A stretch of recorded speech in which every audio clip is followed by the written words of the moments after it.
ඔයාගේ mobile phone එකේ හොඳටම ඉඩ පිළිනද? එහෙනම් මේ වීඩියෝ එක ඔයාට.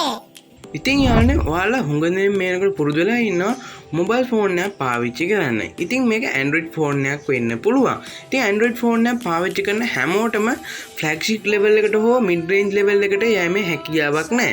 ඉතින් ඒ කියන්නේ ඔයාලා බයි කරනකොට ගොඩක් වෙලාවට බජට් රේන්ජ් එකේ ෆෝන් එක තමයි ඔයාලා බයි කරන්නේ. මෙහෙම බජට් රේන්ජ් එකේ ෆෝන් එක බයි කරාට පස්සේ යාළුවනේ ඔයාලට එච්චර ලොකු කැපැසිටි එකක් බලා ගන්න හම්බ වෙන්නේ නැහැ ස්ටෝරේජ් එකේ සහ RAM එක ගත්තොත්. ඉතින් යාළුවනේ මේ විදිහට ඔයාලට ඉක්මනින්ම ඉඩ පිරීමේ හැකියාවක් තියෙනවා. ඉතින් ඔයාලා ඔයාගේ OS එක කියන්නේ Android OS එක Android 11 වගේ OS එකක් තියෙනවා ඔයාගේ ෆෝන් එකේ අප්ඩේට් එකක් ඇවිල්ලා. ඉතින් ඒකට GB 10ක් විතර යනවා. අපි හිතමු ඔයාගේ ෆෝන් එක 32 GB ෆෝන් එකක් කියලා. එතකොට ඉතින් ඔයාලට එකකින් බුක් විඳින්න හම්බ වෙන්නේ අර GB 20ක් විතර ප්‍රමාණයක් අර ඔක්කොම සිස්ටම් වලටත් කැපිලා ගියාට පස්සේ. ඉතින් ඔයාලට තවත් මේ විදිහේ ෆෝන් එකේ ඔයාලට වැඩක් නැති ඩිෆෝල්ට් ඇප්ලිකේෂන් උත් ඉන්ස්ටෝල් වෙලා තියෙන්න පුළුවන්. ඉතින් යාළුවනේ මේ ඔයාලට අන්ඉන්ස්ටෝල් කරන්න බෑ කොහොමදවත්. ඉතින් මේවා ඇඩ්මිනිස්ට්‍රේටර් ඇප් කියලා අපිට හඳුන්වන්න පුළුවන්. ඉතින් අපි අද වීඩියෝ එකෙන් කතා කරමු මේ විදිහට තියෙන ඇප්ලිකේෂන්ස් කොහොමද ඒ විදිහටම තියාගෙන ඔයාගේ ෆෝන් එකේ තියෙන ඇප්ලිකේෂන්ස් ඔයාගේ චිප් එකට එහෙම නැත්නම් SD කාඩ් එකට මූව් කරන්න කියලා. ඉතින් යාළුවනේ මේ වීඩියෝ එක දිගටම ඉඳලා ඉන්න අවසාන වෙනකම් බැලුවොත් ඔයාලට හැකියාවක් තියෙනවා මේ ක්‍රමය ඉගෙනගෙන ඔයාගේ ෆෝන් එක ෆ්‍රී අප් කරගෙන ඔයාගේ ෆෝන් එක ස්පීඩ් අප් කරගන්න. ඉතින් මතකයි අපේ subscribe කරලා තියාගන්න මේ වගේ වීඩියෝ දිගටම නරඹන්න ඕන නම්. ඉතින් වැඩි කතා නැතුව ඉක්මනට යන් අද වීඩියෝ එකට.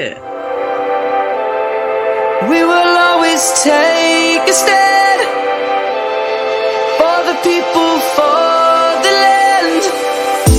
ඉතින් කොහොමද යාළුවනේ මේවා එකතු වෙලා ඉන්නේ TechMart එකේ YouTube channel එකත් එක්ක.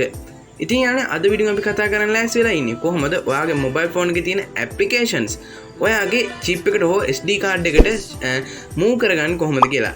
ඉතින් යාළුවනේ මේකෙදි වෙන්නේ බොහොම පොඩි දෙයක්. ඉතින් මගේ channel එකට අලුත් කෙනෙක් නම් මම විදුවරම නිසා මගේ channel එක subscribe කරන්න නැත්නම් දැන්ම subscribe කරලා එකතු වෙන්න. ඉතින් වැඩි කතා නැතුව ඉක්මනින්ම මේක කරන්නේ කොහොමද කියලා බලමු. හරිද යාළුවනේ ඒකට ඔයාලා මුලින්ම කරගන්න තියෙන්නේ ඔයාලට පේනවා ඇති මගේ මෙන්න මේ ඇප්ලිකේෂන්ස් මේ විදිහට ගණනාවක් තියෙනවා මම මේ විදිහට ඉන්ස්ටෝල් කරපු. මෙන්න මේ වගේ ඇසෙත් මේ ගොඩක් මම ඇප්ලිකේෂන්ස් දාලා තියෙන්නේ. ඉතින් ඔයාලා WhatsApp වෙන්න පුළුවන්, Facebook වෙන්න පුළුවන් මේ වගේ after ඔයාලා ඉන්ස්ටෝල් කරපු ඒවා. ඒ කියන්නේ ෆෝන් එක ඩිෆෝල්ට් ආවේ නෙමෙයි පස්සේ ඉන්ස්ටෝල් කරපු ඒවා ගොඩක් තියෙනවා. ඉතින් Facebook වගේ ඇප්ලිකේෂන් එක අලුත් ෆෝන් වලට සාමාන්‍යයෙන් එනවා. හැබැයි Samsung J2 වගේ ආව කාලේ නම් මේවා Facebook වගේ ඇප්ලිකේෂන්ස් ඩිෆෝල්ට් ආවේ නෑ ආවා. නමුත් ඒවා අප්ඩේට් එක තමයි ආවේ. ඉතින් ඒ නිසා ඔයාලට පාවිච්චි කරන්න ඕනේ නැතුව ඉතින් පස්සේ ඔයාලා ඉන්ස්ටෝල් කරන්න නැති. ඉතින් කොහොම හරි ඔයාලට මෙන්න මේ විදිහට ඔයා ෆෝන් එක ගත්තට පස්සේ ඉන්ස්ටෝල් කරපු apps තමයි මේ විදිහට මේක පාවිච්චි කරන්න පුළුවන් වෙන්නේ. ඉතින් ඒකට ඔයාලට කරන්න තියෙන්නේ වෙනම application එකක් මොකක්වත් උමනා වෙන්නේ නැහැ. ඉතින් ඔයාලට ඒකට කරගන්න තියෙන්නේ settings application එකට යන්න. ගිහිල්ලා ඔයාලට මේ විදිහට settings ගන්නවා මෙතන බලා ගන්න පුළුවන් වෙයි. ඉතින් ඊළඟට ඔයාලට කරන්න තියෙන්නේ apps කියන option එක හොයාගන්න එක. එහෙම නැත්නම් මෙන්න මෙතන search bar එකේ ඔයාලට පුළුවන් apps කියලා search කරගන්නත්. ඉතින් මට හිතෙනවා මෙතන search කරනවට වඩා මම මෙතෙන් ඔයාලට පල්ලෙහාට ගිහිල්ලා පෙන්නුවොත් හොඳයි කියලා. ඉතින් ඔයාලට මේ වගේ search bar එකක් තියෙනවා නම් එතන search කරලත් මේ apps කියන option එක හොයාගන්න පුළුවන්. ඉතින් ඊළඟට ඔයාලට මෙන්න මේ විදිහට පල්ලෙහාට ඇවිල්ලා storage කියන එකක් සමහරට බලා ගන්න හම්බෙයි. එහෙම නැත්නම් මෙන්න මෙතන තියෙන විදිහට apps කියලාම option එකක් බලා ගන්න පුළුවන්. ඉතින් ස්ටෝරේජ් කියලා ඔප්ෂන් එකක් තිබුත් ඒක උඩ එක සැරයක් ප්‍රෙස් කළා. එතන තියෙයි apps කියලා එකක්. ඉතින් ඒකට ගිහිල්ලා ඔයාලා මෙතනින් මම දැන් කරන විදිහට apps කියන තැනට එන්න. ඉතින් show me phone එක නම් මෙතන apps කියන එකක් තියෙනවා. නමුත් ඒක ඇතුළට ගියාට පස්සේ ඔයාලා default apps මේ විදිහට ගණනාව බලා ගන්න හම්බ වෙනවා. ඉතින් කොහොම හරි ඔයාලා මෙතනින් හොයාගෙන මෙන්න මෙතනට තමයි එන්න ඕනේ. ඉතින් ඇවිල්ලා ඉවරලා ඔයාලා මෙහෙම පල්ලෙහාට ගිහලා බලන්න. ඔයාගේ ෆෝන් එකේ පස්සේ ඉන්ස්ටෝල් කරපු එක ඔයාලට එච්චරම වැඩිපුර පාවිච්චි කරන්න නැති ඇප්ලිකේෂන් තියෙනවද කියලා. ඉතින් යාළුවනේ මම මේක රෙකමන්ඩ් කරන්නේ ඔයාලට. ඔයාලා නිතර පාවිච්චි කරන apps මේකට add කරන්න එපා. මොකද chip එක හදිසියවත් on mount හෝ වැඩ කරන්නේ නැතුව ගියොත් ඔයාලට මෙන්න මේක සම්පූර්ණයෙන්ම ඔයාගේ තියෙන application එක ඒකේ තමයි රැඳිලා තියෙන්නේ. ඒකේ තියෙන data ඔක්කොම ටික ඒකේ තියෙන්නේ. ඉතින් ඒ නිසා ඔයාලට ඒ වෙලේ පාවිච්චි කරන්න බැරි වෙනවා. ඉතින් ඔයාලා එදිනෙදා Zoom වගේ applications online class වලට join වෙනවා නම් Zoom වගේ applications ඊළඟට WhatsApp, Facebook මේ වගේ application නිතර පාවිච්චි කරනවා වෙන්න පුළුවන්. ඉතින් ඔයාලට මේවා SD card එකට දාන්න නැතුව පස්සේ ඉන්ස්ටෝල් කරපු applications තියෙනවා මේවා ඔයාගේ SD card එකට දාගන්න. ඉතින් මම මෙන්න මේ විදිහට මේ වගේ තියෙන apps ගණනාවෙන් මම තෝරගන්නවා එක app එකක්. ඉතින් ඒක මම Pixel app කියන application එක තමයි තෝරගන්නේ මේකට. ඊට පස්සේ ඔයාලට පුළුවන් මේ විදිහට storage කියන එකට එන්න. ඉතින් පරණ phone එක නම් Android 5 වගේ අවකාලේ phone එකක් නම් ඔයාලට මෙතනින් බලා ගන්න පුළුවන් මේ move to SD card කියලා option එකක්. ඒක click කරලා ඔයාලට SD card එකට move කරගන්න පුළුවන්. එහෙම නැත්නම් ඔයාලා මේ අලුතින් ගත්ත ෆෝන් එක ගන්න.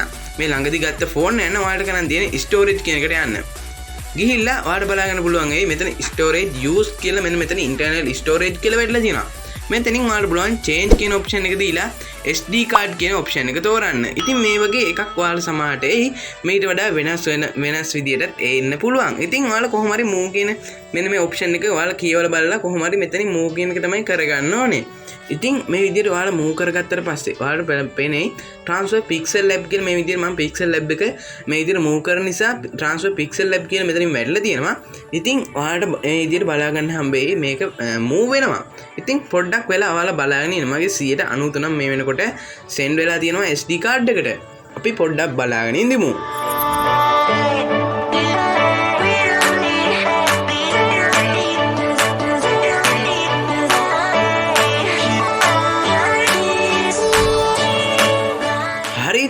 මෙන් මේ විදිහට මගේ 100ක් පිරීලා ඇප්ලිකේෂන් එක මගේ චිප් එකට මූණ. ඉතින් අපි දැනුම් බලමු ගිහිල්ලා ඒ ඇප්ලිකේෂන් එකට මොකද්ද දැන් වෙලා තියෙන්නේ කියලා.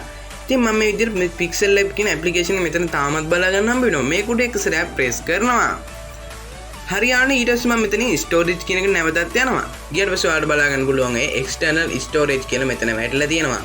ඒ කියන්නේ අලුනේ ඔයාලා දැන් SD එකට send කරන නිසා තමයි මේ විදිහට වැටලා තිබ්බේ. ඉතින් මොකද හිතන්නේ අද වීඩියෝ එක ගැන? වීඩියෝ එක හොඳයි නම් අනිවාර්යෙන් වීඩියෝ එක like එකක් දාන්න. එවෙන් තමයි අදහස ඔයාගේ අදහසත් අනිවාර්යයෙන්ම comment section එකේ comment එකක් දාන්න. ඒ වගේ තමයි මේ වගේ වීඩියෝස් දිගටම නරඹන්න ඕන.